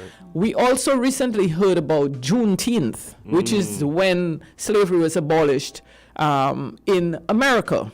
So pretty soon, are we going to start doing Juneteenth? Juneteenth is not about us here. Yes, it's about our sisters and brothers who were enslaved in the U.S. Just like us, but their slavery was abolished almost 30 years later than ours. Right. Yet they are making it a big celebration. Mm-hmm. It is theirs. They are embracing it. It's becoming a thing. As they should. Mm-hmm. What is happening to us here? Why aren't we having the same energy when Emancipation Day is coming up? Why aren't we hearing about it? I spoke to a friend of mine yesterday, an Emancipation Day hike. Someone, churches can organize that. Groups, youth groups, let's do an Emancipation Day hike on Monday. Let us go to Mount Liamiga. Let us go to some place of interest that was part of. So my role here this morning is to get people to think in terms of what they can do this coming weekend to really refocus their energies on the idea of what it meant for our ancestors to gain freedom on the 1st of August, 1834. I think you asked a very interesting question there. Like, where is the interest? Where is the, why don't we celebrate in the way that we should? Mm-hmm. And it's so interesting. Like, even this morning, I think Jade mentioned it. Like, the officer who was here before mentioned, holiday next week, and Jade and like a lot of other people it doesn't click that it's based to celebrate, abolition of slavery. Right. Do you think it's a matter of people wanting to divorce themselves somewhere from that history, or is it just that we have not over time really kept the importance of the day, or observed the importance of that day, and so it's kind of over time kind of dwindled? I think over time, I think it was a very strategic move by the colonizers to call that day August Monday. Right. Many years ago. So it is for now for us. So it really is removed from our minds for years. And I remember as far back as Mr. Hilary Amini, when, he was very much involved in the museum, was trying his best to get it a focus on it. This has been a continued struggle to get a focus. I remember we had one time a small group of us, we did a little gathering on Independence Square. That's many moons ago. I think I have a picture somewhere. Look, I was in my 30s. I can recall, up to last year, we did a cultural presentation, on Independence Square. But I want to hear, I spoke to a pastor yesterday, and I said, I had written to him privately, and he called me back, and I said, it's Emancipation Day on Sunday. Right. Let us focus on, that. Right. Can you infuse that into your sermon? Mm-hmm. And so I've been trying to reach a lot of the pastors, a lot of the priests. I've already spoken to the Rastafarian community, who I really do not have to speak to because they're already very conscious. They know what it's about. They usually hold the torch in these types of... Yes. Although they did, some of them whom I spoke to told me they were more focused on the fact that last week was Haile Selassie's birthday. Right. So they were going to bring it up. And I will say that Ras Iran quite a few weeks ago, maybe 2 months ago or something, he spoke to me about having a panel discussion. So those things, as I said, due to COVID, we did not go, because how were we going to do it? We didn't precisely. Remember, we were going home at 6 o'clock. So were we going to be able to go to ZIZ or wherever, or Win FM to have a panel discussion at evenings? We just didn't know. So that we stopped there. Okay, but it doesn't mean that nothing can happen. So this weekend, basically, the Reparations Committee decided something easy, something that doesn't cost any money. It depends on people individually. And one thing I know about Kittians is that they love to dress up. And so I decided, to put it out in the media, let us do an Africa dress weekend. So find in your closet, go back, we just had Black History Month. Everybody was dressing up anyway. So people have to bring it out again. Let's pull it out again. You have another opportunity to dress up, to, show your thing, post on Facebook, #SKNNRC, #Emancipation Day 2021, things like that. Put as many hashtags so that it builds, St. Kitts reparations, whatever you want to, you build that energy through social media. You see the post and so on. I know in Antigua they've offered offered prizes, but I'm just, here in St. Kitts we're kind of a little bit behind the ball. Other islands are doing different things. So this is an opportunity for people to, just within themselves. There's no carnival, there's no Culturama this weekend. You're going to go around town on Friday, dress in your African-inspired outfits. Saturday, you're going to the market, make it an African-inspired market day. Right. Sunday, you're going to church, the same. And as I said, it's talking to people and recognize, put something in there within your service to recognize the importance of that day. Do not let it slip, because too many times I have sat in church and I just hear nothing. Nothing is mentioned. I mean, I remember one time, honestly, I got so upset that I was sitting there and I was at Catholic Church, of course, and it was Emancipation Day and nothing was said, and I strolled up to the altar. I walked up to the altar and I said, "Can I have a minute?" And I spoke about it. You know, it's totally, I just needed to say something. Please let us stop and recognize what today is, because it was like, just like this week is going to be the 1st of August, let us recognize the importance to our people on this day. It is not just St. Kitts and Nevis, it is the whole of the British Caribbean. Because on the 1st of August, 1834, our ancestors had fought, and on that day they received freedom, and 4 years later, you know, and so they still maintained it. I mean, when we were talking about 1st of August 1834, remember, they were still enslaved. It was still slavery. That apprenticeship period was still slavery. So we cannot talk about full freedom being gained until 1838. Right. Right. I think that that's important. What you said there, the need for our institutions, you know, whether it's churches, you know, a lot of times schools are out during this time. So, but all even business places, precisely, to be able to recognize that this is something that cannot be forgotten. That is something that we need to recognize, and put things in place for us to do exactly that.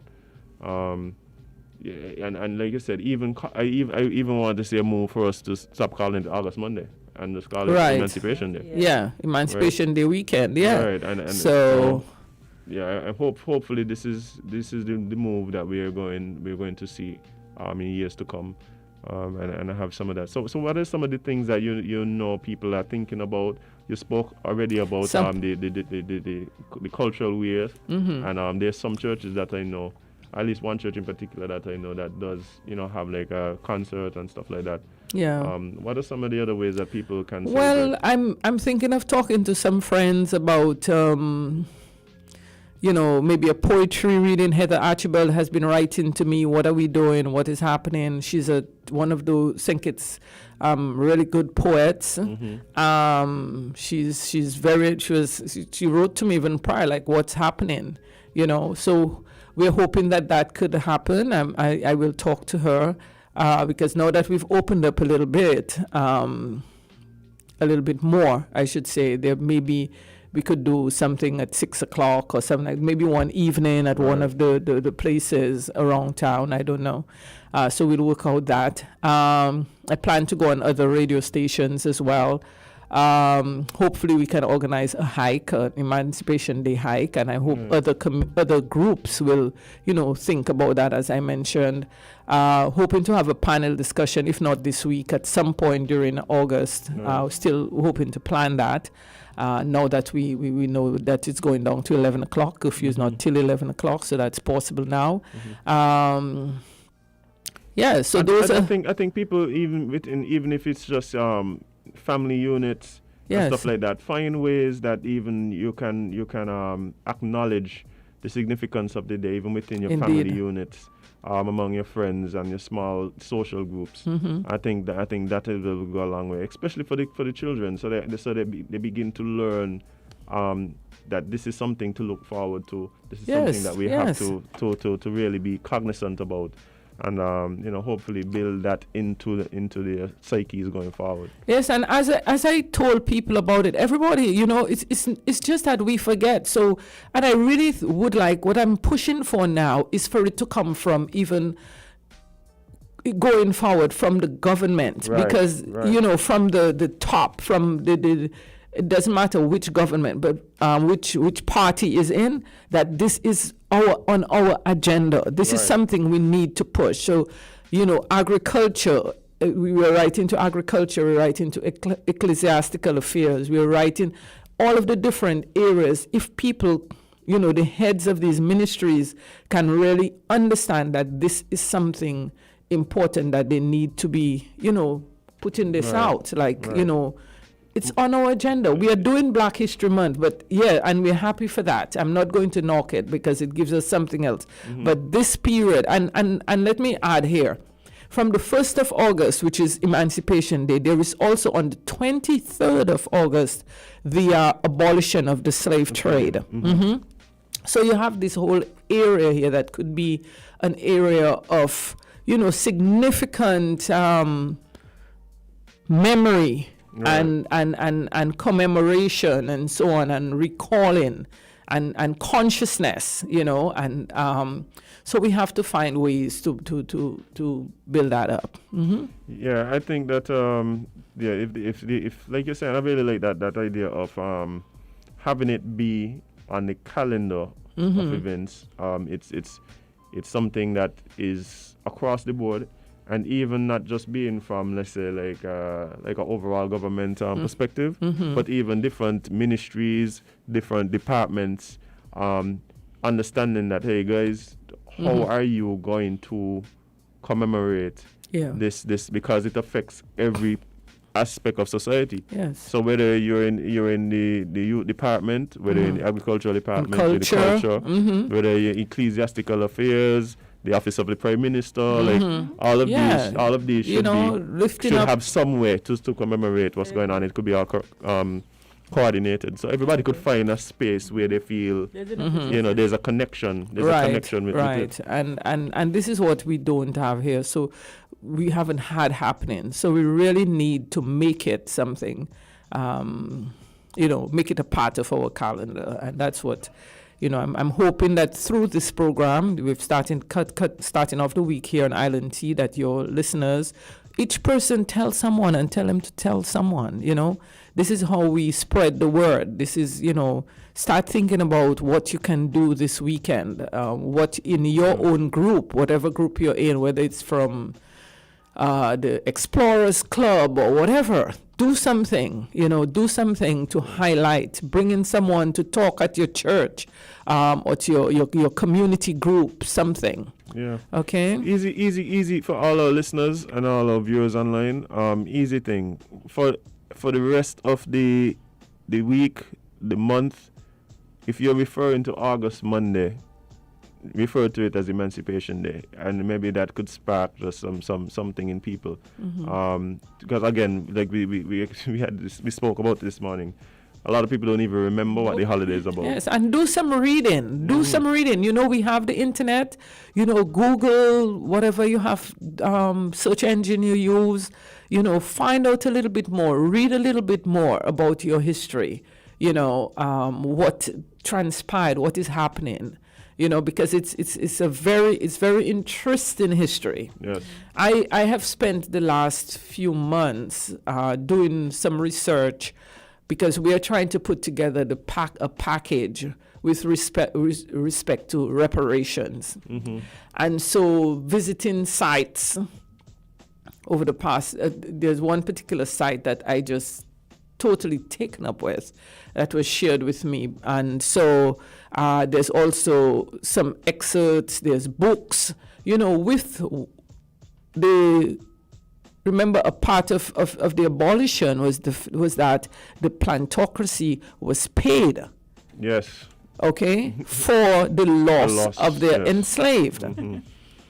And so I'm going to sound like a parrot right now, but St. Kitts received 767 claims, which totaled about £323,000 sterling. What would that be in today's money? That's millions and that's millions and millions of dollars. Wow. Right?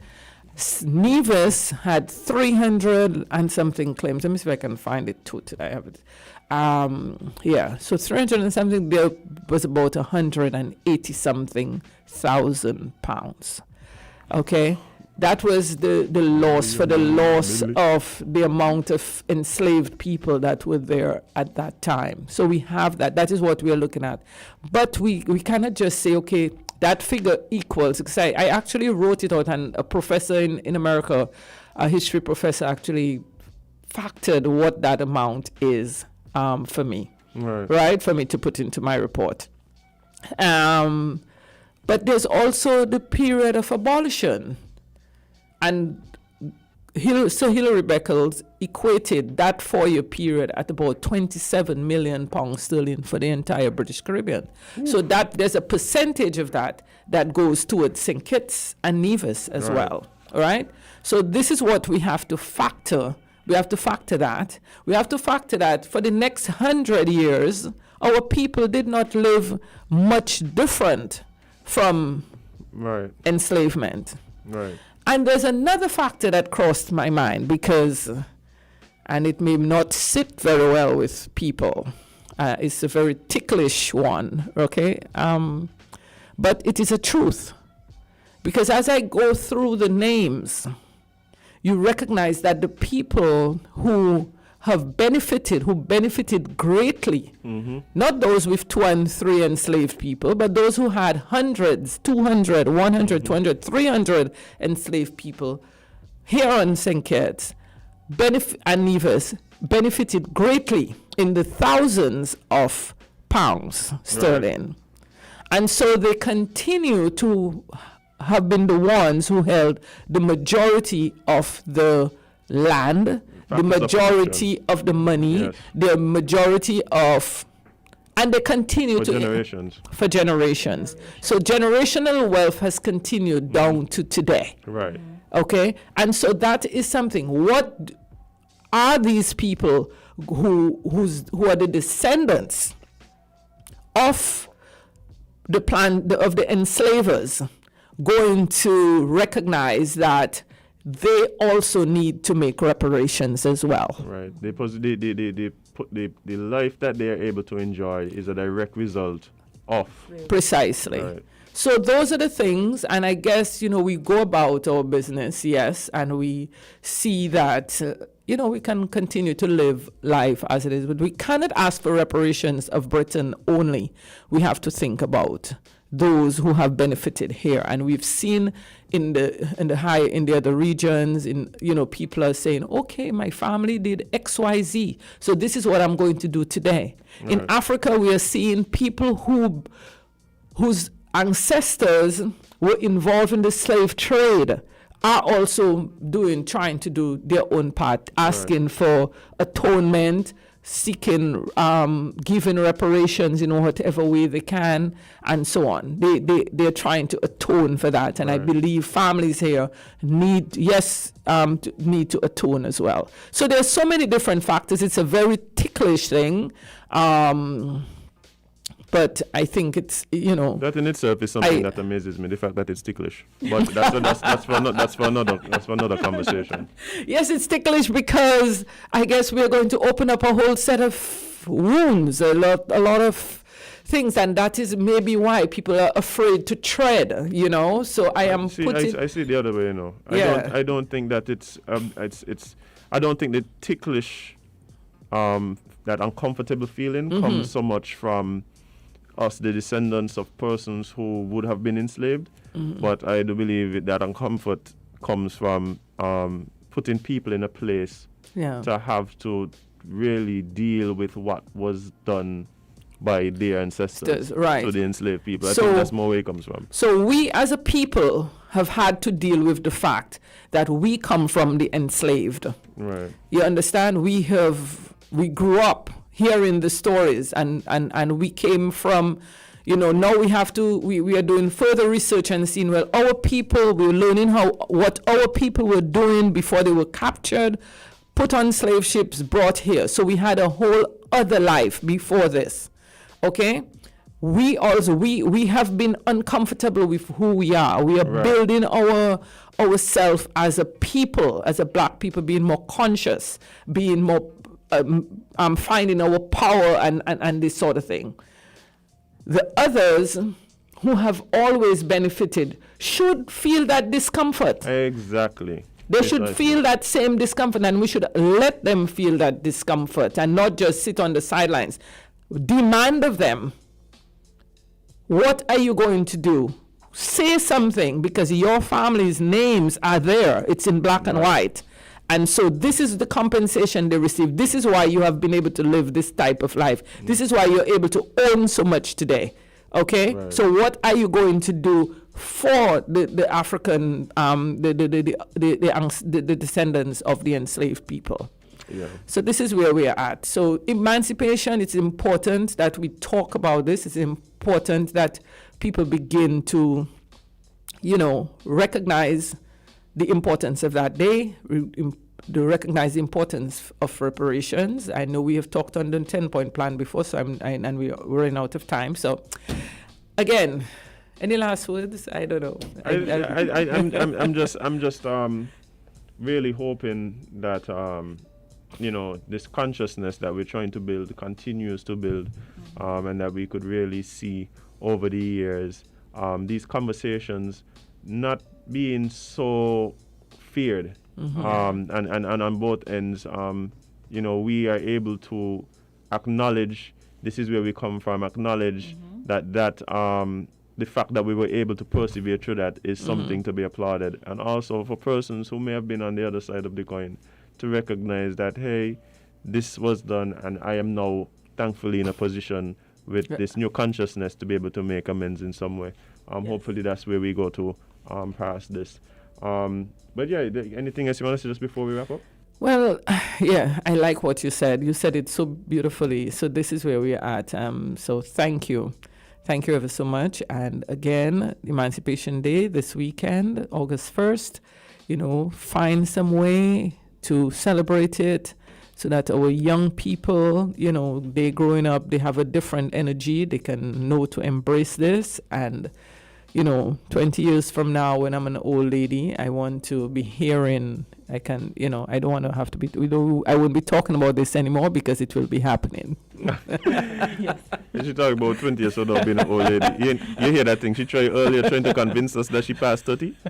I just ignored her. Yeah, just ignore her. Let's let her get off. I don't know if she's trying to fool. But yeah, guys, it's been a real pleasure. Carla, thank you so much for joining us. It's always a pleasure. And I know we're gonna hear from you again soon. Yes. Okay. But guys, all you guys on the live, all you guys who called in, appreciate you guys so much. It's been a real pleasure. Thank you guys for joining us here every Monday to Friday from 8 to 10 right here on WINNMedia SKN on Win FM 98.9. Again, you could check us out on YouTube, on Facebook. I just said it, WINNMedia SKN. Also, check out cool clips. Check out our history of persons who we would have had conversations with right on Instagram at IslandTSKN. Our Twitch, Periscope persons to join us. Yeah, you can listen us. Really appreciate it. Listen to us on the internet as well. Anyway. Well, the website, sorry. Anywhere. Yes. Anywhere. We're all over. Yeah, check us out. It's Monday. Wishing everybody a productive week. Again, hoping that everyone is able to overcome any obstacles that's in your way. Wishing you prosperity and success all week. And health. And health. That's a big one, bye. Yes. Drink water, people. Simple that they be. Drink water.